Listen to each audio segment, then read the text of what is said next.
nessa vista maravilhosa. A gente tem a oportunidade agora de conversar numa vista lindíssima, uma das mais bonitas de Rio Verde, uma das mais bonitas do estado. Aqui a gente tem uma vista lindíssima. Conforme a gente veio subindo por aqui, a gente veio observando as rochas. Vocês perceberam alguma mudança além daquilo que a gente estava conversando no caminho? Sim. Sim, o quê? Muita areia, né?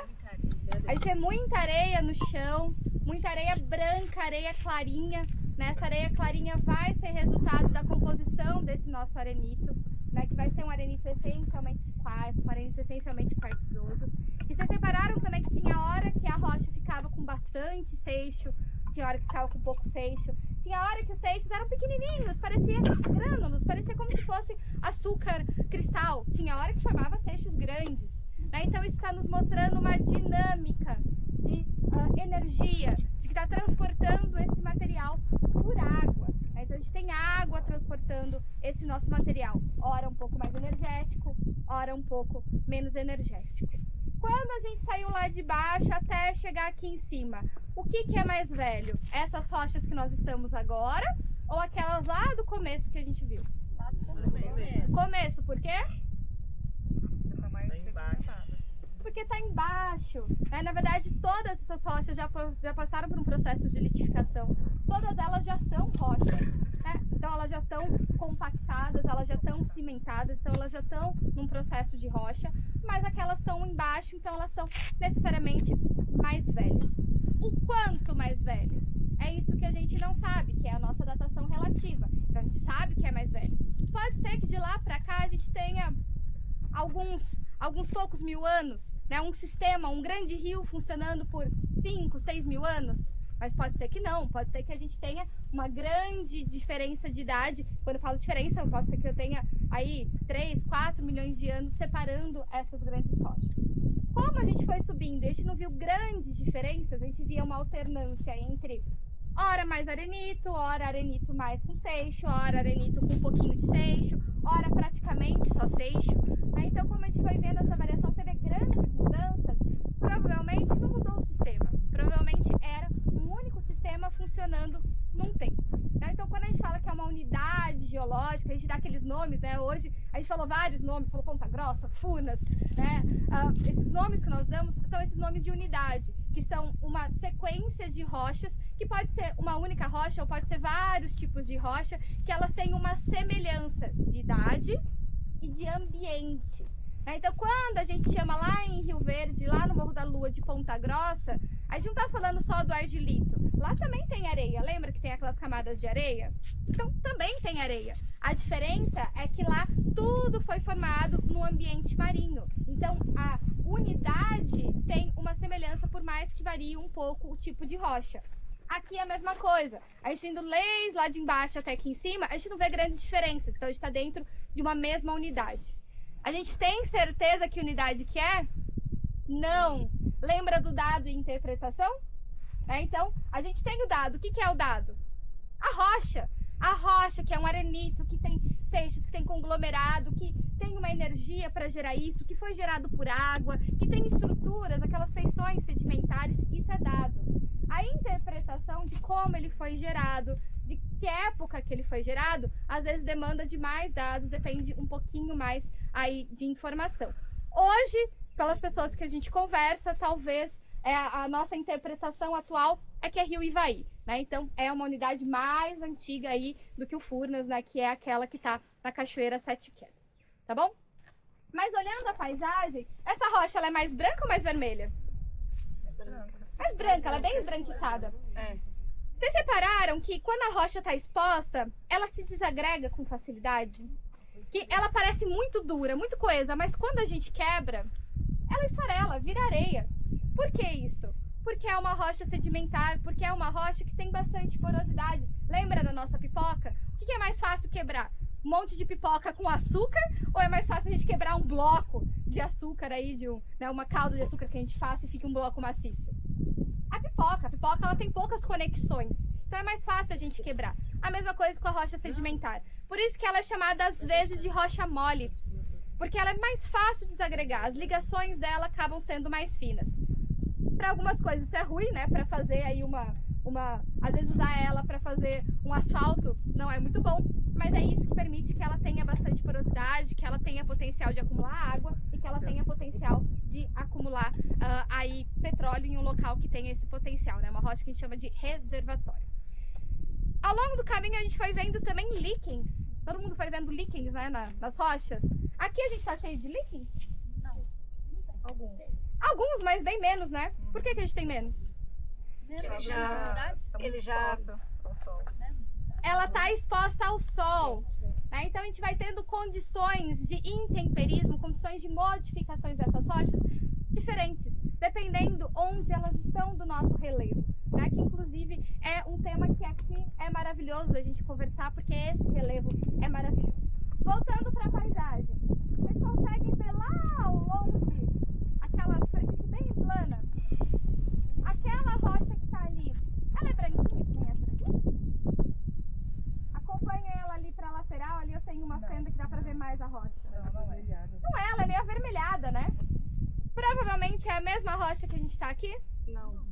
Não, Outro tá? material. Muda o material. Também é um arenito, mas já é outra rocha, provavelmente ali é o Aquidauana, né? É uma rocha aí que ela já é uma rocha mais jovem, é uma rocha que é formada no momento glacial. Então onde a gente está? Passou rio? Passou. Passou mar? Passou. Passou gelo também, passou grandes geleiras por aqui que deixaram esse registro de sedimento que depois veio virar rocha.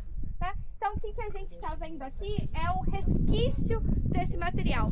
E, gente, a gente está bem na borda da bacia do Paraná. Estamos exatamente na borda. Não exatamente, porque a borda está um pouquinho ali na frente, né? Mas a gente consegue ver essa borda. Vocês conseguem ver que formam esses pilastras, né, na superfície? Isso parece ruínas, e é esse nome que a gente dá mesmo. É um relevo ruiniforme. Ele forma como se fossem ruínas, pináculos. E esses pináculos não é devido ao sedimento, não é devido à rocha, é devido ao intemperismo e erosão. Então, olha a sucessão de eventos que a gente teve aqui. A gente teve a deposição desse material, a gente teve a transformação em rocha, e depois, muitos e muitos milhões de anos depois, nós vamos ter a transformação desse nosso relevo, principalmente por intemperismo e erosão. Tem outra coisa maravilhosa que nós estamos vendo aqui, que é Pantanal, a planície do Pantanal. Tá? Então a planície do Pantanal tá logo ali. A planície do Pantanal, gente, lembra do nosso conceito de uma bacia sedimentar que recebe sedimento? A bacia do Pantanal é uma bacia que a gente chama de bacia ativa. O que quer dizer isso? Hoje ela está recebendo sedimento e ela está indo para baixo. Assim como nós temos regiões do planeta que vão para cima, a gente tem montanhas que estão crescendo, como os Andes, como os Himalaias, nós temos regiões do planeta que estão indo para baixo, que a gente chama isso de subsidir. A superfície está indo para baixo. Por quê? Ela está recebendo, ela teria que... Exato. Imagina. Ela deságua para lá, né? Ela é um grande buraco que a gente viu já no mapa de relevo. Ela está recebendo água e sedimento. Não era para esse sedimento estar crescendo e ela ficar entulhada, que nem um bolo que a gente vai preenchendo. Por que ela é tão baixa? É porque a superfície lá da base dela está indo para baixo. Então é como se fosse uma bacia que a gente está afundando. Então conforme a gente vai afundando, a gente cria espaço para armazenar essas areias. Lembra que eu falei que estima-se que chega até 500 metros de areia lá dentro do Pantanal, na parte mais profunda? 500 metros era para estar no nível nosso, né? Daqui para o Pantanal a gente vai ter um desnível menor que 500 metros. Então como que tem 500 metros? Porque ela está afundando. Esse afundamento a gente não tem certeza da idade dele, mas a gente estima que seja aí em torno de 30 milhões de anos. Extremamente recente. Antes disso, quando os grandes dinossauros viviam aqui, aquela era uma região alta. Aquela era uma região que servia de fonte para a água daqui, servia de fonte para sedimentos que ficavam aqui. E depois a gente vai ter uma inversão do nosso relevo, né? Principalmente em decorrência do soerguimento dos Andes. Então os Andes começam a subir e aqui atrás começa a descer, tá? Então o Pantanal, essa região baixa, essa planície que nós temos, ela vai ser uma região extremamente recente do nosso relevo e que vai receber água, vai receber sedimento. E é isso que vai dar para ela todas as características únicas que ela tem, tanto de fitofisionomia quanto de possibilidades biológicas e ecológicas que nós vamos ter ali dentro, tá? Dentro do Pantanal nós vamos ter uma dinâmica dos rios chegando, os rios vêm dessa parte mais alta, que é o Planalto. Quando ele passa aqui por essa região, nessa quebra, onde a gente tem a escarpa, nessa parte mais íngreme, quando ele adentra no Pantanal, o rio perde energia. Porque imagina, ele está aqui no alto, ele está com uma alta energia, ele tem um ângulo maior. Quando ele chega na planície, é plano. Ele perde energia. No que ele perde energia, ele começa a depositar o sedimento, porque ele não tem mais energia para transportar aquele sedimento, e ele também começa a migrar lateralmente. É essa migração lateral que vai gerar o que a gente chama de leques.